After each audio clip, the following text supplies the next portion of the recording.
You think you know this story. A beautiful princess is born beneath starlit skies and royal banners. She is blessed by light, beauty, and grace. But one curse, one prick of a spindle, casts her into a sleep so deep the world forgets her name. Until one day, a prince appears. He kisses her. She wakes. They marry. The end. That's the version you've been told. That's the bedtime story whispered to lull children into slumber. But listen closely, and you'll hear something darker underneath. A tension in the silence, a shadow in the shape of a tale. What if this story isn't about love at all? What if Sleeping Beauty isn't a love story, but a ritual? What if the princess doesn't fall asleep? She dies, not in body, but in soul. A symbolic death, a sacred seclusion, an ancient passage from childhood to womanhood, from the known to the unknowable. A myth encoded with symbols of time, blood, fate, and rebirth. What if she isn't just waiting for a prince? What if she's waiting to become something new? You see, there is a pattern hidden in the bones of this tale. A girl touched by fate, a seclusion from the world, a silence that stretches beyond memory, and then an awakening. Not always gentle, not always kind. Sometimes it's a kiss, sometimes it's fire, sometimes it's pain. This isn't just a story about sleeping. This is a story about transformation. Welcome to the forgotten myth beneath Sleeping Beauty. Long before the kiss, there was the curse. In a kingdom where the sun set slow and the forests whispered secrets to the stars, a queen wept for a child she could not have. She walked alone at night, casting petals into sacred fountains, kneeling at forgotten shrines, pleading with the gods who no longer spoke. And then, one day, the answer came. A daughter was born, her skin like polished ivory, her breath soft as twilight. The kingdom rejoiced, and 13 golden plates were laid out for the feast. But there were 14 fae in the land, and only 13 seats at the table. 12 fairies offered gifts: beauty, grace, voice, charm, wisdom, patience, and all things a royal daughter could need. But the 13th came uninvited. She did not arrive with flowers or silks, but on a wind that killed the torches. Her voice cracked like frozen bark as she uttered her gift. On the day she turns 15, the girl shall prick her finger on a spindle and die. Gasps, screams. The queen clutched her baby. The king drew his sword, but the curse was done. One of the kind fairies, who had not yet spoken, stepped forward. Her magic was not strong enough to undo the curse, but it could alter it. She will not die, the fairy whispered. She will sleep 100 years, and when the time is right, she shall awaken. The king, like all men afraid of the dark, tried to control what he did not understand. He ordered every spinning wheel in the kingdom burned, broken, drowned. But fate is not a thing you can silence with fire. Time passed. The princess grew, and with her, so did the silence of the curse. She wandered alone one day through forgotten halls of the castle. Dust heavy in the air, ivy spilling in through stone cracks. There, at the top of a crumbling tower, she found a door she had never seen before. And behind it, a woman hunched at an ancient wheel. The thread hummed between her fingers. The princess stepped closer. "What is this?" "It is how we spin what must be spun." She reached out, a curious hand, a whisper of destiny. Her finger touched the spindle. A single drop of blood fell to the stone, and the world changed. She collapsed. The castle stilled. Outside, the sun dimmed. The king wept, but the fairy's promise held. She did not die. She slept. So did the court. The cook, the guards, the dogs in the yard. The fire froze mid-flicker. A hush fell across the land like snow, and the forest grew. It rose like a wall around the castle, alive, thorned, tangled with shadows. It devoured paths and broke roads. Birds sang no more near its edge. The world forgot the castle. The world forgot the girl. She lay beneath the weight of time, cradled in stillness, her breath barely a whisper in the dust. 100 years, 100 winters, and then he came. Not a prince in shining armor, but a wanderer, a traveler led by dreams. The forest did not part for him. It fought. Branches tore at his skin. Thorns drank his blood. But he moved forward. He had heard whispers in the wind, fragments of songs carried from the mouths of dying grandmothers. A girl asleep in a castle, a kingdom locked in time, a curse waiting to break. He found the tower, the crumbling stone, the silent halls where the cobwebs sang. And her. She had not aged. She was as he had dreamed. He knelt beside her, unsure of what he was meant to do. Some say he kissed her. Some say he wept. Others claim he said her name. And that was enough. But in that moment, whatever it was, her breath caught. Her eyes opened. And the world exhaled. The castle stirred. The cook dropped her ladle. The dogs barked. The sun returned. They were married soon after. The kingdom rejoiced. The story ends in feasts and silks and fireworks. But not all endings are as they appear. Because before there was ever a kiss, there was a curse. And curses do not vanish. They change. They deepen. They wait. A spindle, a drop of blood, 100 years of silence. These are not accidents. These are symbols. We've heard the tale. We've watched the thorns grow and the princess sleep. But beneath the silk and stillness lies a skeleton of myth far older than any castle. It speaks not only to children, but to civilizations, to rites, to bodies, to blood. Let's unravel this tale, not as fiction, but as ritual. The story turns on a single object, the spindle, small, innocuous, domestic, but deadly. In myth and ancient ritual, the spindle is a sacred object. It is the tool of the fates, the Moirai of Greek legend, who spin, measure, and cut the thread of life itself. Clotho spins the thread of life. Lachesis measures it. Atropos cuts it. Sleeping Beauty pricks her finger on the tool of the fates. The implication? She touches the machinery of destiny. She is caught in a web older than her family, older than her kingdom. But it's not just fate. The spindle is also the emblem of womanhood.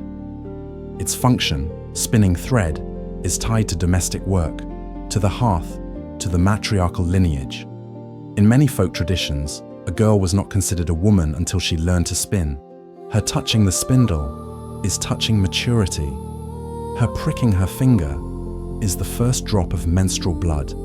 This isn't just a fairy tale. This is a puberty ritual. It always comes down to blood. One drop is all it takes. A symbol found across myth and magic. In Christianity, blood redeems. In Mesopotamia, it creates. In folklore, it binds. In the tale, that single droplet marks a transition, from child to woman, from waking to sleep, from life to liminality.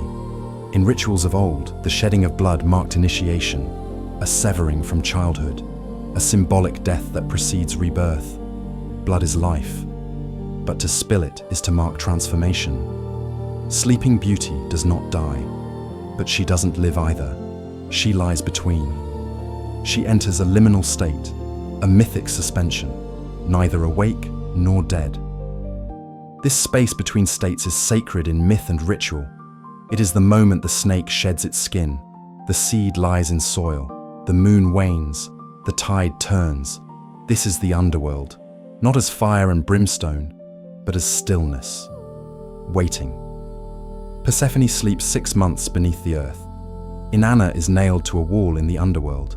Osiris is sealed in a coffin, floating down the Nile. Sleeping Beauty lies in a tower, alone, unaging. Her sleep mirrors ancient seclusion rites for girls undergoing transformation, shut away, hidden, veiled from the world until reborn as women, mothers, queens.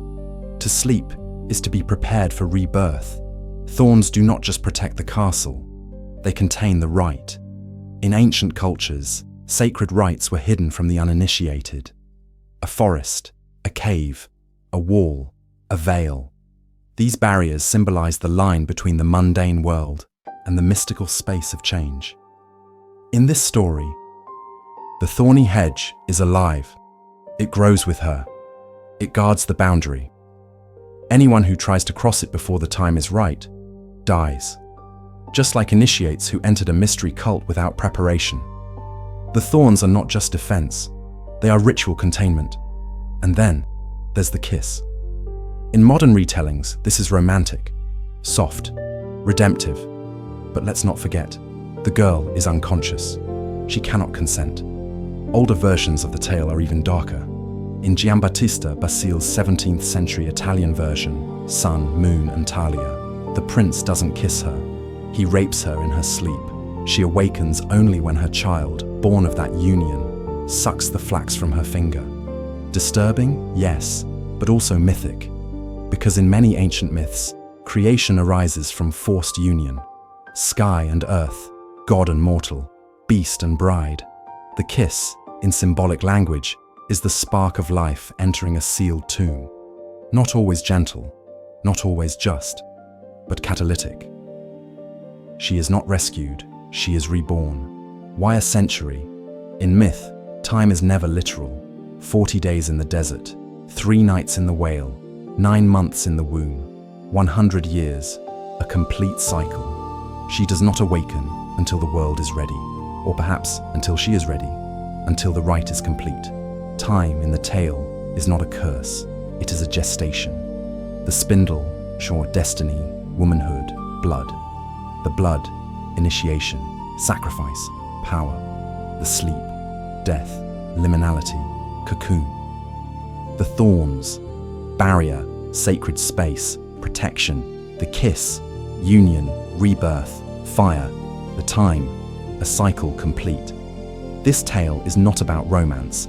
It is about initiation. This is not a princess waiting for a prince. This is a girl passing through death to become divine. She wakes not as a girl, but as a woman. Not as a victim, but as an initiate. Not to marry, but to emerge. She is not alone. Sleeping Beauty may wear a European crown and rest in a medieval tower, but her soul walks through older worlds, through dust-covered myths and sacred rites, whose names have long been forgotten. Across continents and centuries, the pattern repeats. Different faces, different symbols, same structure. In ancient Greece, Persephone is stolen by Hades, dragged beneath the earth. There, she eats pomegranate seeds, sealing her fate. For half the year, she lives in the underworld, and the earth dies. For the other half, she returns, and the world blooms. Life, death, rebirth. In Mesopotamia, Inanna, goddess of love and war, descends into the underworld. She is stripped, judged, and nailed to a wall. Her body hangs between worlds for 3 days and nights. Then, through sacrifice and divine intervention, she returns, transformed. In Egypt, Osiris is betrayed by his brother, sealed in a coffin, and cast into the Nile. His body is scattered, but his wife Isis finds the pieces. She reassembles him, she conceives a son. Osiris is reborn, not to rule the living, but as lord of the dead. In Norse myth, Balder, the beautiful god, dies from a mistletoe dart. The world mourns, but it is said that after Ragnarok, the end of all things, Balder will return. These are not isolated tales. They are echoes of a shared memory, a mythic blueprint burned into human consciousness, a belief that life is not linear but cyclical, that to grow, something must die, that every ending conceals a beginning. Sleeping Beauty fits into this lineage, not as a gentle fairy tale, but as a feminine counterpart to these ancient gods. She is Persephone in her stillness. She is Inanna in her descent. She is the seed in winter soil. The kiss, the awakening, the rebirth. These are the myths our ancestors whispered around firelight, but not only in temples and palaces, also in rites of passage, in hidden rooms, in sacred blood. In some tribal cultures, Young girls are secluded at the onset of menstruation. For days or weeks, they are kept in darkness. They do not speak. They do not see the sun. They sleep, metaphorically, while the old self dies. When they emerge, they are not children. They are women. It is a death and a resurrection. Even in the Bible, we see women at wells, meeting divine messengers or future husbands. Rebecca, Rachel, Zipporah. The well is not just a water source, it is a symbolic place, a threshold, a space where transformation occurs. Sleeping Beauty's tower may be stone, but it functions like a well, a vertical space that connects this world with another, a place of waiting, of becoming. We see the same in folk stories from India, Russia, Japan, and West Africa. A girl meets a beast, a god in disguise. A curse must be broken, a taboo must be faced. Transformation follows. In the tale of the Snake Prince from India, a girl is married to a serpent. In some versions, she kills him. In others, she accepts him. Either way, he transforms into a man, a god, a radiant being. The girl is never the same again. Why do these stories exist across the world? Why do they keep reappearing? Because they are more than entertainment. They are instructions, maps for the soul, guides for how to endure change, how to face fear, how to enter the dark and come out different. Sleeping Beauty is not a passive dreamer. She is a vessel, a symbol, a sacred figure undergoing the most ancient transformation we know, the death and rebirth of the self. The version you know is softened, clean, sanitized for bedtime. But Sleeping Beauty didn't always sleep so sweetly. In older tellings, she doesn't merely wait, she suffers. She doesn't wake to love, she wakes to consequence.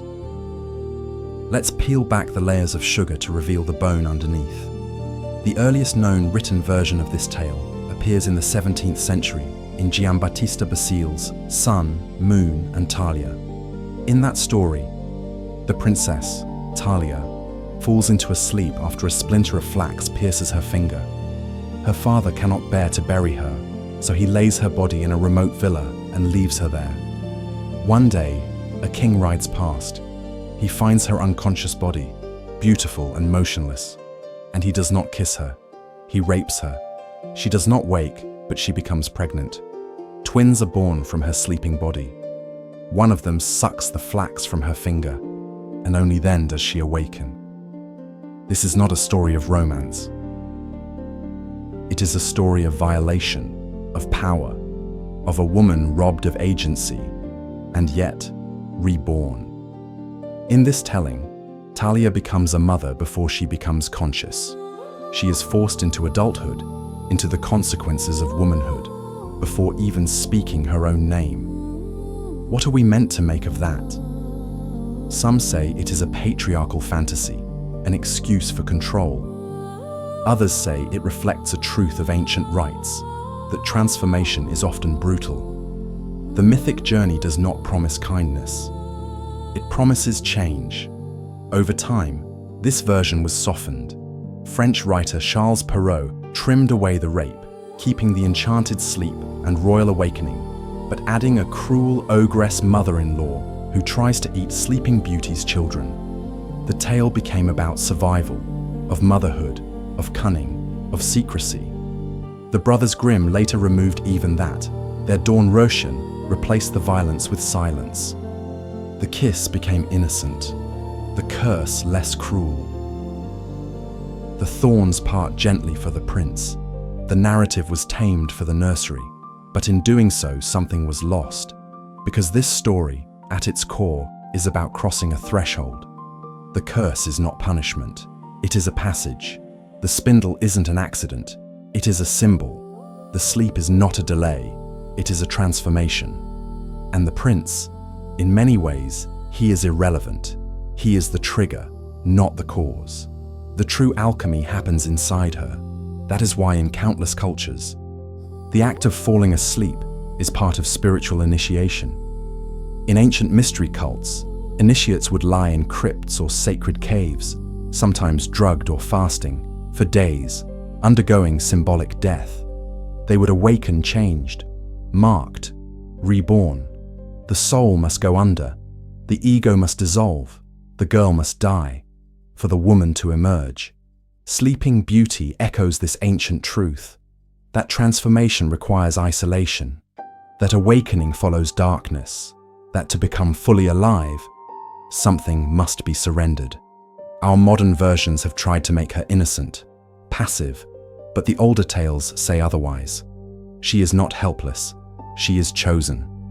She walks a path as old as myth itself, and when she wakes, whether by kiss, pain, or time, she does not return as the girl she was. She returns as someone new. You may think the tale of Sleeping Beauty belongs to the past, that curses and castles have no place in the age of screens and satellites. But the myth is not dead. It's sleeping. And if you look closely, you'll find it stirring beneath the surface of modern life. Every time someone disappears into themselves, every time someone breaks and comes back transformed, you've seen it, you've felt it. The moment when burnout silences your voice, the moment you lock the door, draw the curtains, and vanish from the world, not because you're tired, but because something in you is unraveling. We call it depression, breakdown, retreat. In myth, we called it ritual seclusion. Our ancestors had names for it, structures, rites. They built sacred containers for transformation. They understood that silence, stillness, and solitude were not signs of weakness, but signals of change. But today, we've lost the language. We call the forest a breakdown. We call the thorns anxiety. We forget that the girl isn't broken, she's becoming. You see it in the woman who leaves everything behind to live alone in the mountains, in the man who takes a vow of silence and disappears into a monastery, in the person who unplugs, uninstalls, disappears offline, not to run, but to regenerate. They are not quitting life, they are entering the tower. In many indigenous traditions, when a young girl began menstruating for the first time, she was removed from her family, taken to a dark hut or tent, left to fast, reflect, dream. She was not allowed to be seen, not allowed to be touched. It wasn't shame, it was sacred. She was in transition, she was Sleeping Beauty. Today, the structures are gone, but the longing remains. We crave silence, we dream of escape, we fear it too. Because going into the woods, going into ourselves, means losing the old story. And yet, it is only there, in the dark, that we begin to change. Even in modern therapy, we recognize this pattern. The psyche must collapse before it reorganizes. Carl Jung called it the night sea journey, a descent into unconsciousness, a death of identity, followed by rebirth.